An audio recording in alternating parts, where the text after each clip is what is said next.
Hi guys, and welcome back to the channel. Today I've got the tank review for the brand new Chinese Tier 10 Premium Tank Destroyer, the 114 SP2.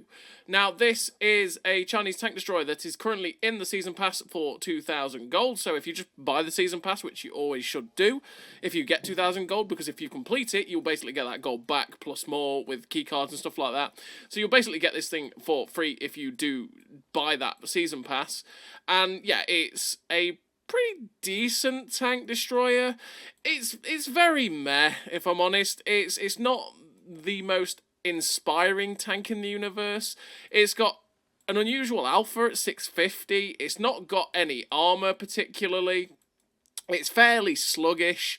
It's got gun depression like 7 degrees, which is fairly un-Chinese, but it just sort of has decent DPM, slugs away because the penetration. To be honest, the strength of this tank is this gun. This gun is really, really nice. I really like the gun for what it is. The platform is not that great.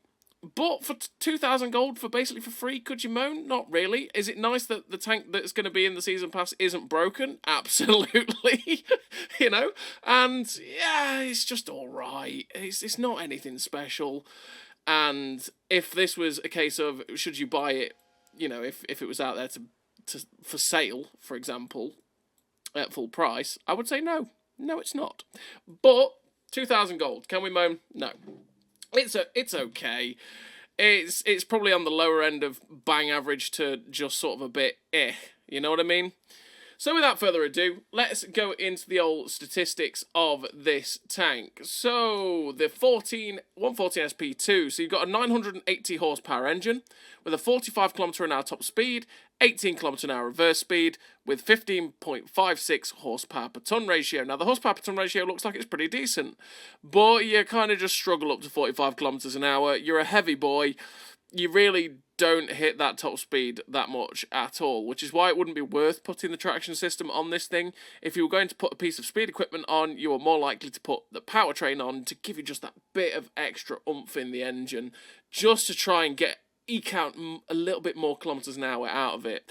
But on the whole, yeah, it's not the fastest. It's a fairly sluggish and immobile tank. It's one of those tanks that is very important where you put it, because your positioning is going to be key to playing this tank, especially since you have no armor, and you know you will get butchered in terms of armor because it's a glass cannon. You've got 15% fire chance, which is in the middle of the range, really. If I'm honest, you get set on fire quite a lot because you are Chinese. If you get shot anywhere from the mid to back, you're going to get set on fire through the fuel tanks and the engine, really. If you get shot through the front, it tends to seem to get lit up as well. It is a fire hazard, this tank, so just bear that in mind. Be very, very careful with it. And AVREs love it, by the way. AVREs absolutely love it. They love to pen this thing and delete you. And usually, the 2 or 3 times I've come against an AVRE, it's penned me through the front of my turret, set me on fire, and nearly burnt me out for 2k. Yeah, it's a time. We've got 2,000 hit points, which is a decent slab of hit points for a tank destroyer like this, and that means you can trade the odd hit here and there to be able to dish out that 650 alpha. You got 30 degrees a second on the hull rotation speed, which is not slow, but it's also not quick. It's kind of like, again, you know? You got 2.3 soft terrain resistance, 1.8 on medium, and 1.6 on firm, which again kind of hold the tank back a little bit in terms of getting up to that top speed. It might be nice to make that better. I don't, but it might be nice to dedicate a skill to making that better. You got 332 meters of 332 meters of still concealment, I should say, which is pretty nice, and you can get that down to a pretty damn good level with the camo net and the camo perks, and that's one thing I'd say to do, because you are a glass cannon, you have no armor. It's nice to make the camo better on this tank so that you can stay unspotted for as long as humanly possible. You've got 390 meters view range, which for a tank destroyer is not too bad. You can get that up to a good range and you'll be able to spot for yourself. Because you are a turreted tank destroyer, 18 degrees a second on the turret traverse, or turret rotation speed, is really slow. And again, it's something that you might want to look at buffing up with rapid aim, just to get it better, because it is a slow turret traverse. It takes a while to get this turret round, so just bear that in mind, that if you are trying to turn the turret on this thing, you're going to have to turn the tracks to get the tank on target quicker. You've got 0.69 accuracy during rotation, though, which is actually pretty good for a tank destroyer, especially for a turreted tank destroyer, because they tend to have pretty bad dispersion on their rotation. So we'll take that. You got 20 degrees of elevation, which is okay. You got 7 degrees of gun depression, which is it's again. There's lots of positions you'll struggle with, but there's lots of positions that we'll be able to use that a fair few other Soviet-esque, so like Chinese or Soviet tank destroyers with 7 degrees of gun with 5 degrees of gun depression, would struggle with. So 7 degrees is not too bad, but you are a fairly tall tank too, so that negates it a little bit. You do have a fully traversable turret, so that's decent as well. You've got a 14.6 second reload, which gives you 2.6k base DPM, which is decent. It's on the lower end of a lot of the tier 10 tank destroyers, but it's still in the decent range. There's a fair few tank destroyers that have less than it. There's a fair few tank destroyers that have more than it. It's just in that mid to low range, which I kind of wish it was a little bit higher, just because of the fact it's 650 alpha. I do wish it was just a little bit faster in firing, so it had that little bit better DPM, because that's the trade-off, right? It's a glass cannon, it's got no armor, so it would have been nice for it to have the 650 alpha, fire pretty quickly, but if you get spotted, you're absolutely doomed, right? And it's slow as well, so it takes a bit to get it into the position. But it does have that low. This is the whole thing of the tank feeling a bit right? It's just a bit That's the noise I'd make to describe the tank. So, yeah. You've got 0.32 accuracy, though, which is really, really nice. Pretty damn accurate, and with all the gun skills, or with 2 of the gun skills at least, that is going to be it's a pretty accurate gun. This is what I say, the gun is very, very nice on this tank, which is how it should be. You've got 2.88 accuracy during movement, which isn't that great, but again, with run and gun, you'll knock that down to a reasonable level. 2.3 second aim time, which, again, if the aim time does annoy you, again, that's sort of, it's average aim time, 2.3, and you can get that down with the GLD even more. You could get that to about 2 seconds, or even maybe a bit lower with the GLD if you wanted to. It's down to you and how you want to set up the tank. Again, it's always how you want to set it up and how you feel comfortable. You do have AP, APCR, and HE. You have 273 penetration on the AP rounds, which is pretty damn nice, and it means you'll butcher most things you'll face. And then you've got 329 millimeters of pen on your APCR rounds, which, again, butchers everything, which is pretty damn nice. You've got 650 alpha, like I say, 840 on the HE, which means you can splash things. You've got 90mm of pen as well for the HE, which means you'll do pretty decently to pen some of the really lightly armoured tanks.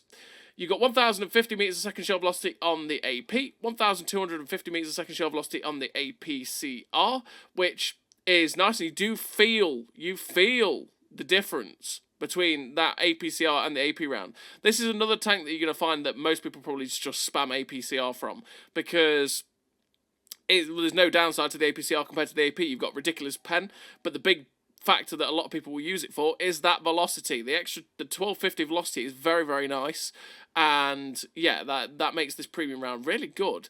It's nice to have it so it's not heat, and having APCR on a tank destroyer like this is definitely great. You've got 760 metres a second shell velocity on the HE though, so bear that in mind, that the HE is very, very slow. You will have to readjust yourself if you are loading HE. And because it is a tier 10 premium tank, you don't really have any bonuses whatsoever, which is why I say if this thing wasn't for 2,000 in the season pass, I wouldn't be recommending to buy it, because it's not that good of a tank destroyer really. It's like it hits nicely, it's pretty consistent is the way I put it, but on the whole it's not dramatically great, and there's a lot better out there.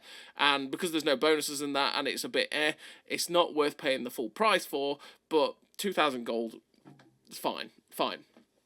So let's have a quick look at the armour while we're here in this view. As you can see, you've got 160 on the gun mantlet, 135 next to the turret, and that's really quite flat. It's not angled that much at all. Well, it's sloped back, look, but realistically, at tier 9 and 10, everything, and I mean everything, is going to butcher this poor turret front.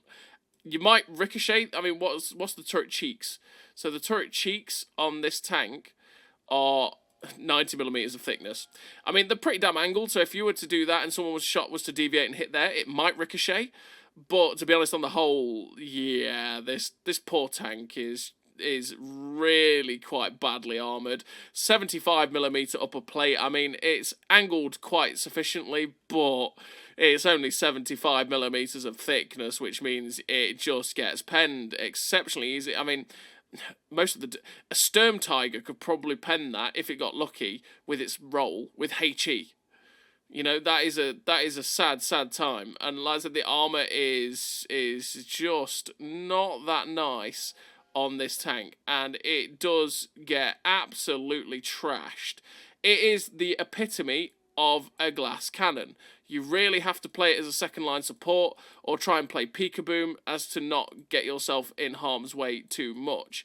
The one thing is, the side armor is kind of weird, but on the whole, again, you don't really have any armor on this tank. So, let's have a look at the commander for this tank, which I have handily stuck in this WZ-113 GFT. So let's go slot it back into the 114 SP2. So, in terms of a crew on the 114 SP2, I have been running Rapid Reload, Born Leader, Sixth Sense, Situational Awareness, Camouflage Expertise, Silent Driving, Steady Aim, Run and Gun, Muffled Shot. The 3 camo perks, because I want to abuse the camo as much as possible, because I do not want to get spotted if I can help it. I really don't want to get spotted if I can help it. So I abuse the camo where I can. The 2 gun perks, because I want to make the gun always 10% more accurate. And 10% more accurate on the move as well helps it so that it doesn't bloom out too much when you're moving around. So that is what I want to help out too. And these 5 perks in general, you're going to take on every tank in World War II. So that's that. I mean, realistically, with this crew, you could drop Muffled Shot and you could run Rapid Aim to make the gun traverse better. You could run Off-Road Driving to try and negate the effect of the ground resistances on the tank.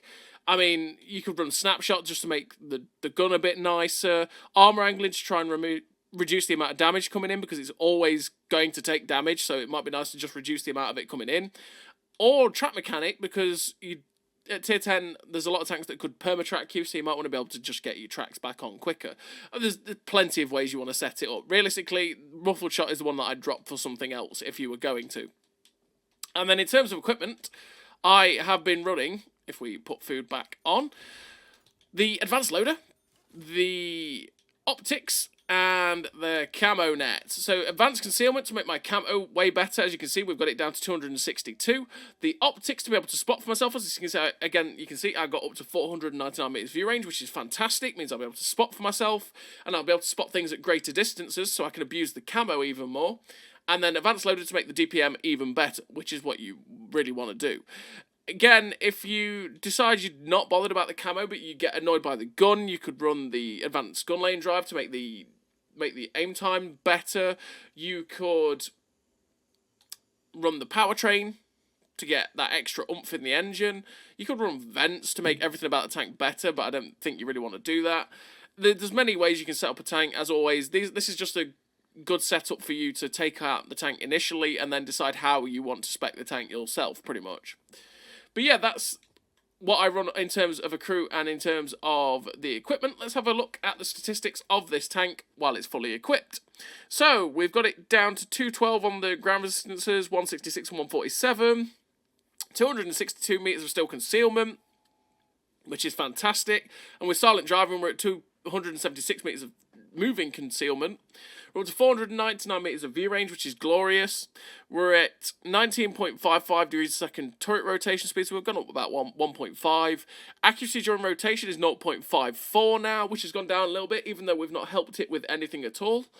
We have now got a 10.65 second reload, which if we boost with food, I think is about 9.8 seconds, which is pretty okay.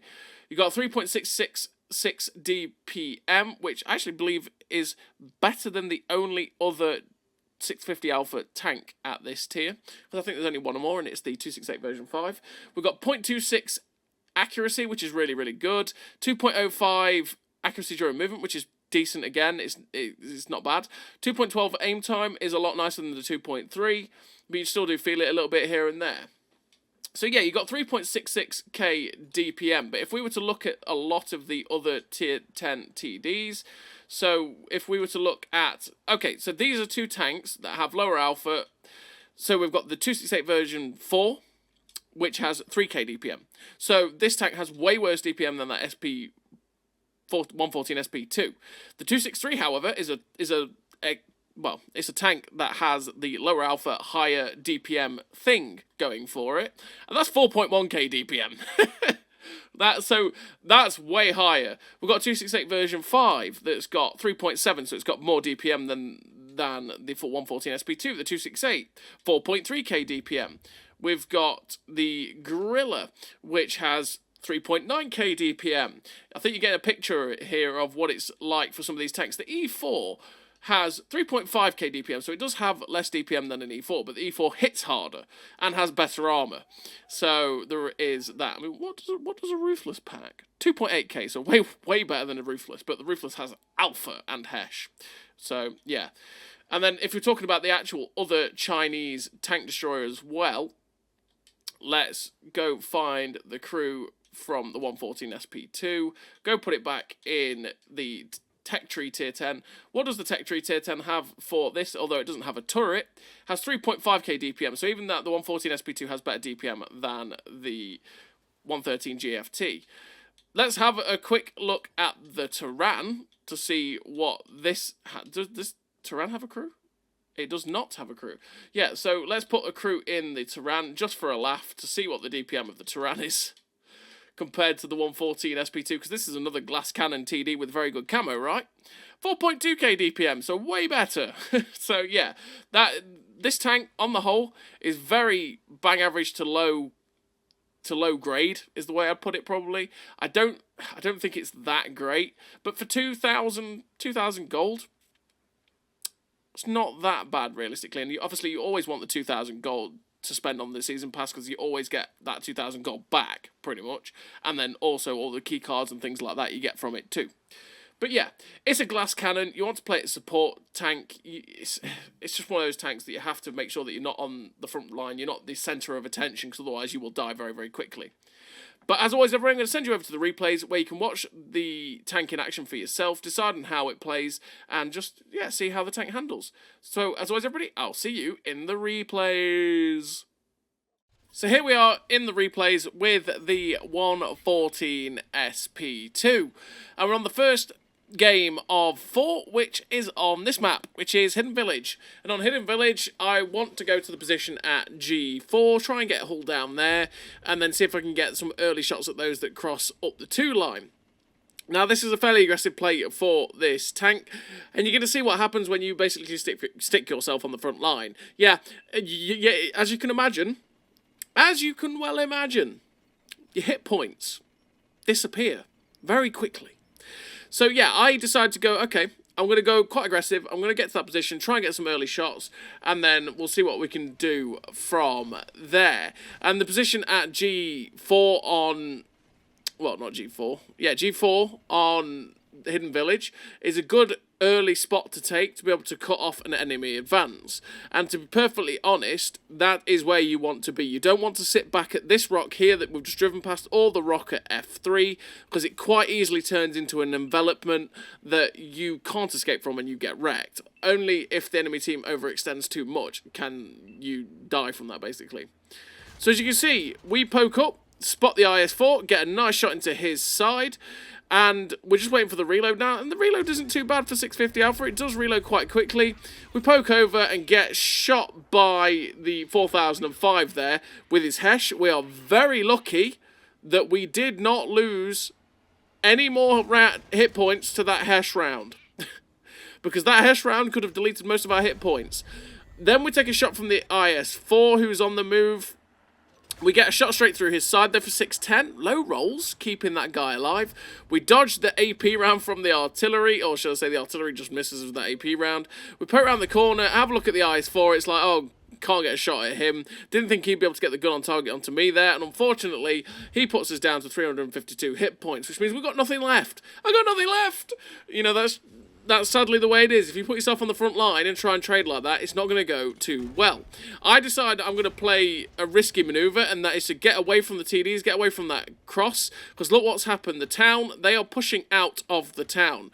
And this right here in this game is the reason I'd say not to push out of a town, or not to go to the town on Hidden Village really whatsoever, because as soon as you do that, the team that has the high ground, like what we've got here, can absolutely trash your day very, very quickly, and it's a bit frustrating in that regard. So we've managed to get one shot into the Lehman Russ. Unfortunately, the second shot ended up flying wide, flying behind it and missed. Now we're just waiting for the shot to put into it again, and unfortunately we just bounced there on the Lehman Russ. We load APCR because the APCR shouldn't have too much trouble dealing with it, but the Death Star deletes it because, yeah, why not? So we look for the shell with the APCR straight through the upper plate of the TNHT VZ51 because that, well, the APCR round on this thing is going to just go through everything. It's lovely, lovely penetration. It's a lovely round.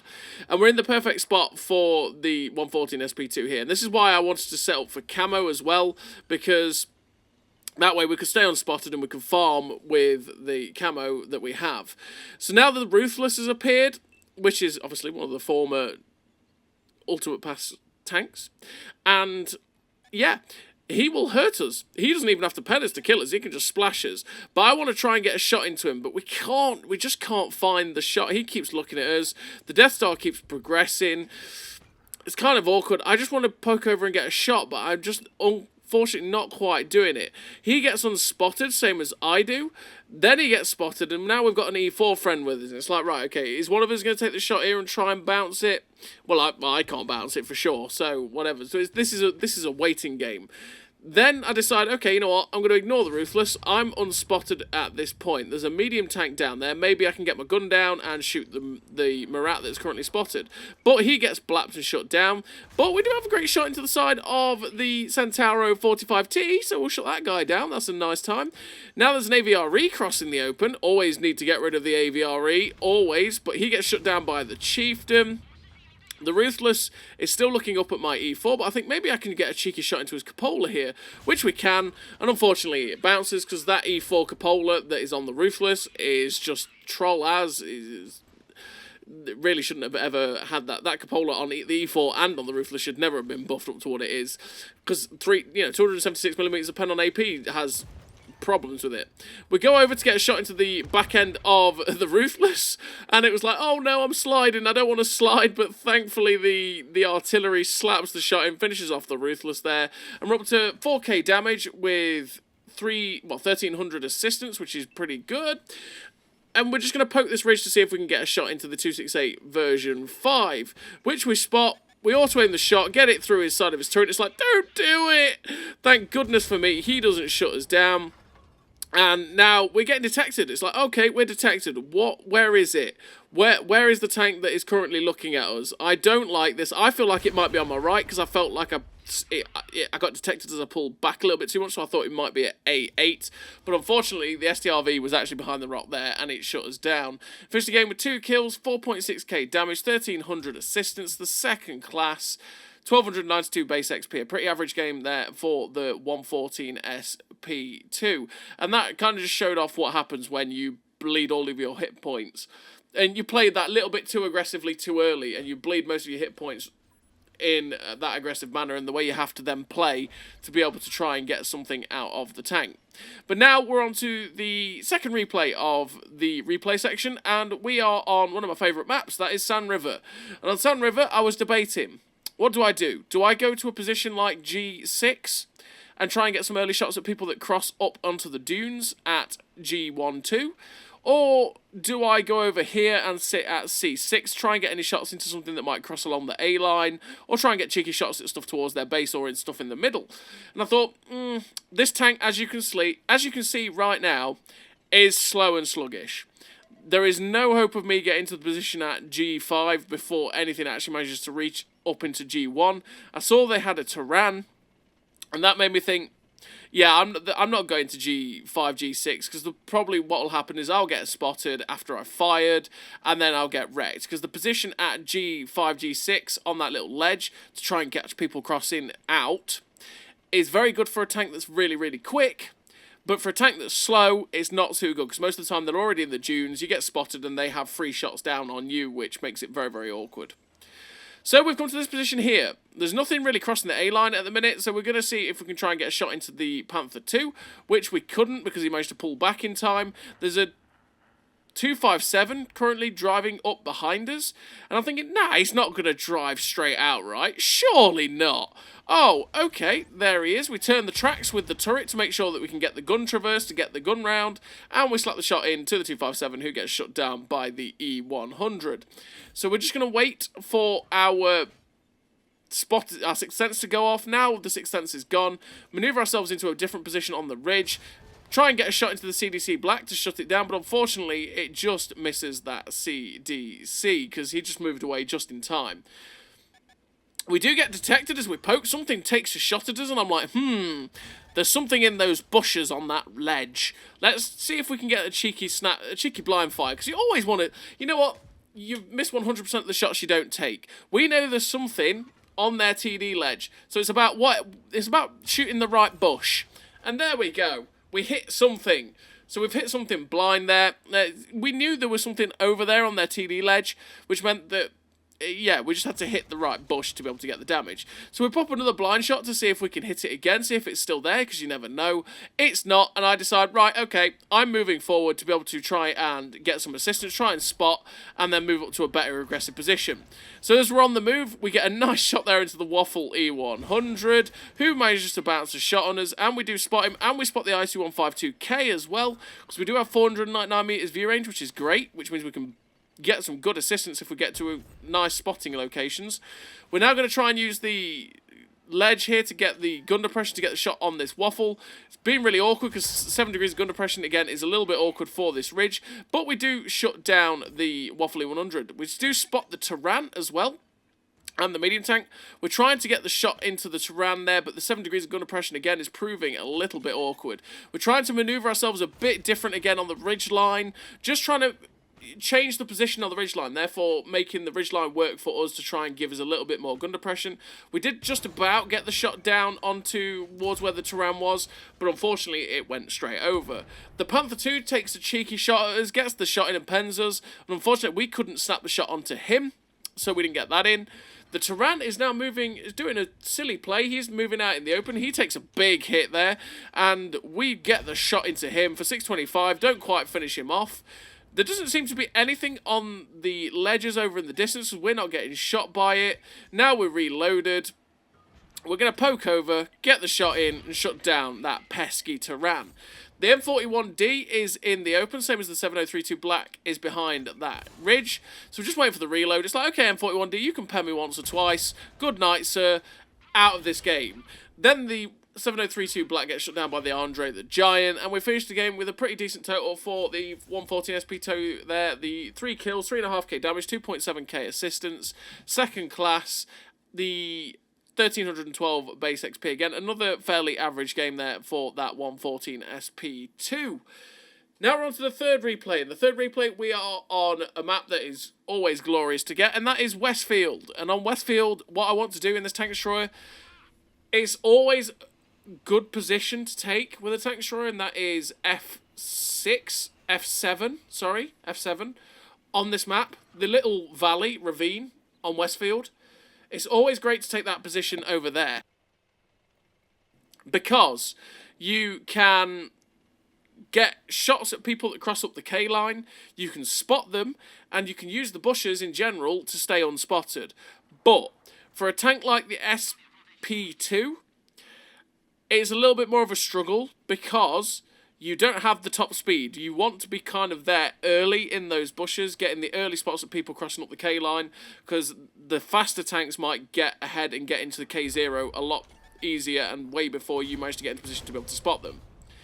So, this batch at 25T has decided death is all for him. We get very lucky there. We've bounced three heat shells from that guy. But we got penned once by him. We did manage to get a shot into the back chat 25T, and death was his in his future, and he accepted it gracefully there as he went down. No idea why he did that, but hey ho.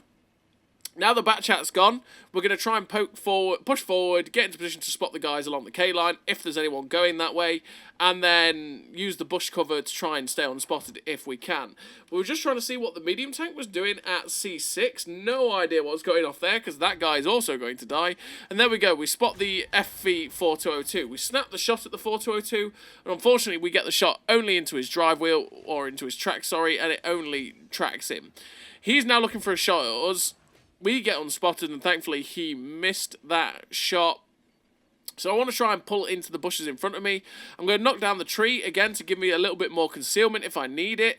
And then we're going to try and keep him spotted, pull back through the bush, and then fire and see if we can stay unspotted that way. Looking for a shot into his cupola, but we can't quite find it. I do know that if I fire here, there's a chance I could get spotted. So I'm just being very, very cautious with it if I can, because I don't, like I say, I don't want to go down at this point if I can help it.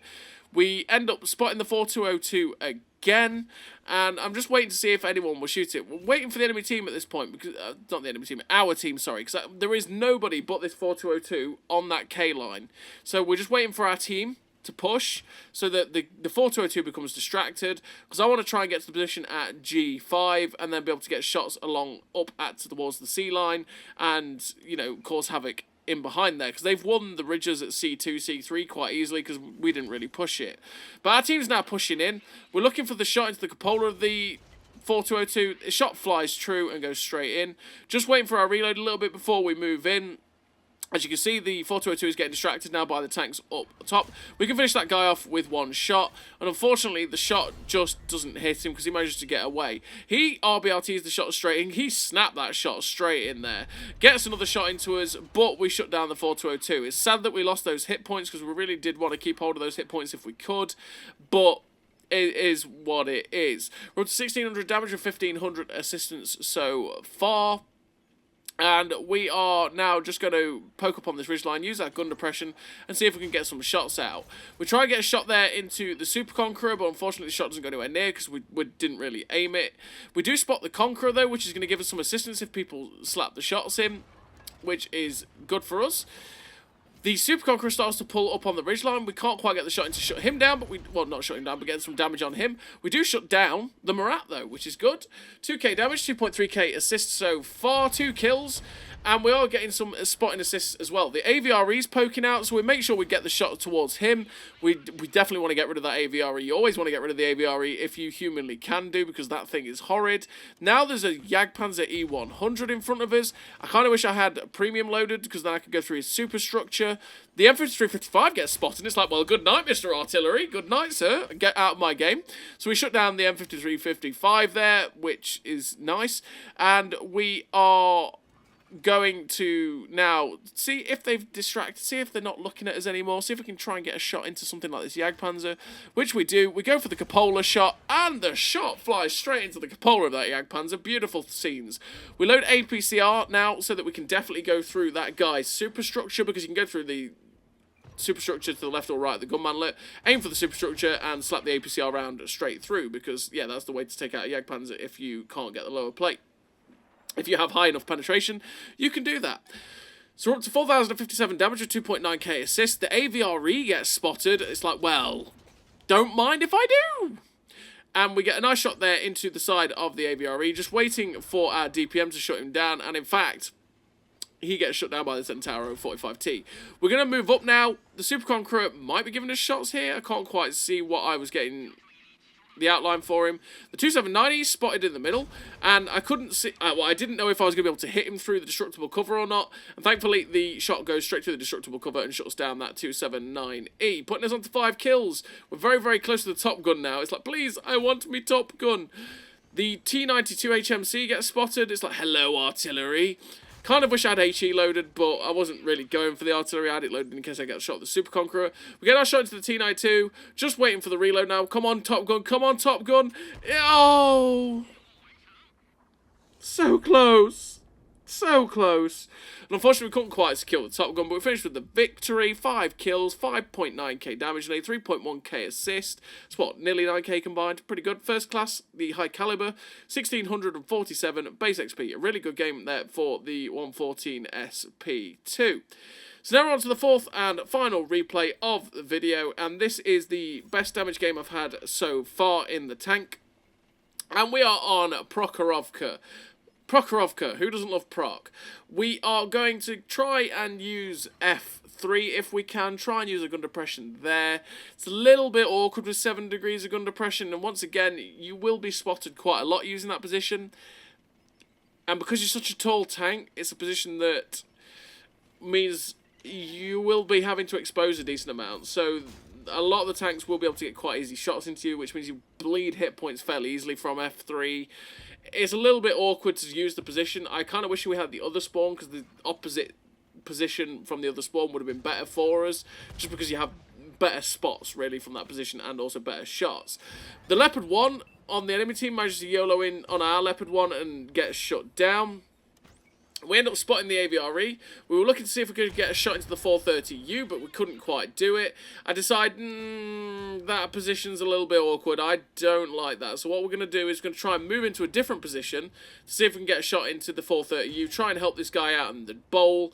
But we know there's an AVRE back there, so I don't really want to give it the side of my turret, because the AVRE is going to just delete us if we do that. And I don't want to do that, because that wouldn't be very good. And we've done nothing so far, so that wouldn't be great for us either. So now we're unspotted, we're on the ridgeline, and we're just waiting to see if anything gets lit up. There we go, snap the shot, straight into the TVP 50/51. He manages to bounce a couple of shots there. He's now a one shot, and he is going to get away. But we managed to snap the shot straight into that guy. Gun handling on this tank, like I say, for the most part, the gun handling on this tank is really, really nice. And it's definitely a strength of the tank. As you can see, we get a shot straight through the Griller 15. We snapped it in, ready to go, straight through that Griller. He gets shut down, just now looking for the shot at the TVP, who gets shut down. We boost with food, and I think, you know what? I'm not going to wait for anything else to get spotted along B2, B3, but actually the Leopard PTA gets spotted just as we do it. We can't quite see the PTA either, though, because he is below the ridgeline. And yeah, we noticed the guys on the hill. The guys on the hill are actually pushing quite aggressively, so we might be able to get shots from the ridgeline over here towards the guys on the hill. The Projector 65 gets spotted, so we get a nice shot through him again. Auto-aim it. That's another thing that happens with the SP2 quite a lot. I forgot to mention that in the stats bit. The ammo rack. The ammo rack goes a decent amount in this tank. You might find that you end up with your damaged ammo rack quite often, so be careful of that. In fact, your reload can be pretty awful because the ammo rack goes so often. But now we're in the perfect place. We're in the perfect position because we can farm. We can farm the guys on the hill who are attacking that hill. We've already got a nice shot into the IS-7. Go for the shot into the T-62A. And unfortunately, the shot just flew wide and we couldn't quite get the shot into him. Now a Type 5 Heavy's joined the fray. It's like, hello, sir. Let me aim for the middle. And there we go. We set him on fire. Unfortunately, he puts it out, though, so we can't quite get any more damage out of that fire. If you... Type 5 Heavies and Type 4 Heavies, if you shoot them in that middle area of their hull, quite often you can set them on fire because that's where the fuel tanks are. The Type 4 Heavies, we took a snapshot of the Type 4 Heavies turret, and now he actually gave us a better shot. This one flies low and hits the ridge, so we can't quite get the shot into there, but he's still tempting us. We do have premium loaders so that we can guaranteed go through a weird angle on a Type 4 or a Type 5. There we go, the shot flies straight through. You can see the difference in the shell velocity there at this distance with that APCR, by the way. It is fantastic. We smash the shot into the IS-7, set him on fire, and he burns to death. Second fire of this game, let's go. Good night, Mr. IS-7. And now they're not really showing us any, they're not giving us a shot at this point, so we're just going to decide, okay, they're not giving us any shots anymore, they're not pushing up on the ridgeline aggressively enough. I'm going to maneuver so that I can try and get more shots into the people from different angles. So we get our shot there on the move into the Projecto 65, just waiting for the reload, and we'll get a shot into this Centurion Action 10. We should be able to finish him off in one shot, which we do. He's out of here. We're up to 6.1k damage.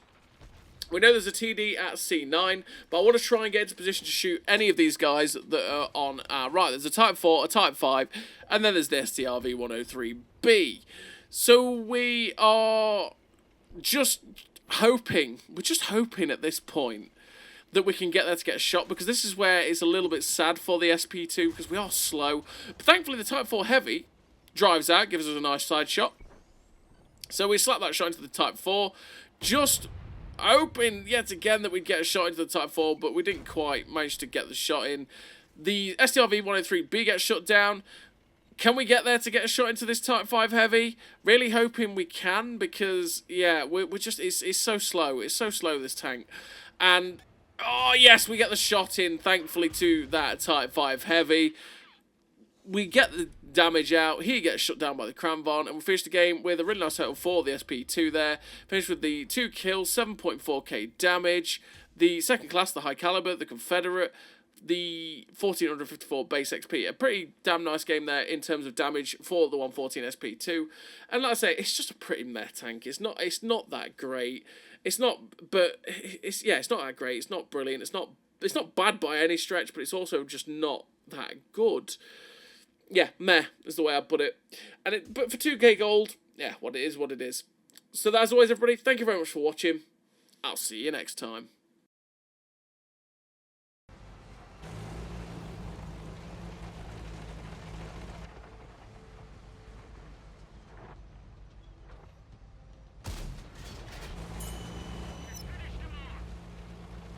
A great success!